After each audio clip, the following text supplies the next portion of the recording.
I wonder why men can get serious at all. They have this long, delicate thing hanging outside their bodies, which goes up and down by its own will. First of all, having it outside your body is terribly dangerous. If I were a man, I would have a fantastic castration complex to the point that I wouldn't be able to do a thing. Secondly, the inconsistency of it, like carrying a chance time alarm or something.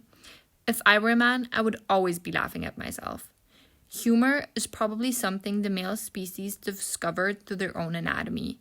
But men are so serious. Why? Why violence? Why hatred? Why war? The film world is becoming terribly aristocratic too. It's professionalism all the way down the line. In any other field, painting, music, etc., people are starting to become iconoclastic. But in the film world, that's where nobody touches it except the director. If people want to make war, they should make color wars and paint each other's cities up during the night in pinks and greens. Men have an unusual talent for making a bore out of everything they touch. Art, painting, sculpture. Like, who wants a cast iron woman, for instance? The director carries the old mystery of the artist. He is creating a universe, a mood. He is unique, etc. This film proves that anybody can be a director. In 50 years or so, which is in like 10 centuries from now, people will look back at films from the 60s.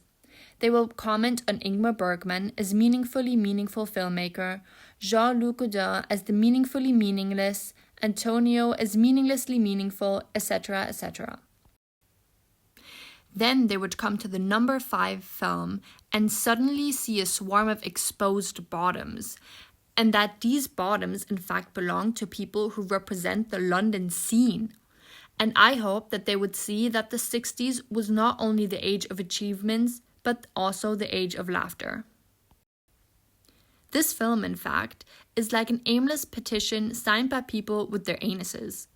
Next time we wish to make an appeal, we should send this film as the signature list.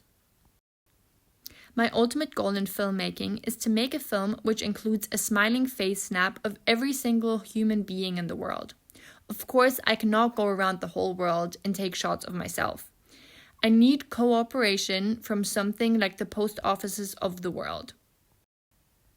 If everybody would drop a snapshot of themselves and their families to the post office of the town or allow themselves to be photographed by the nearest photographic studio, this would soon be accomplished.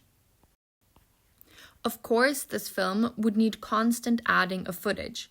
Probably nobody would want to see the whole film at once, so you can keep it in a library or something, and when you want to see some particular towns, people's smiling faces, you can go and check that section of the film.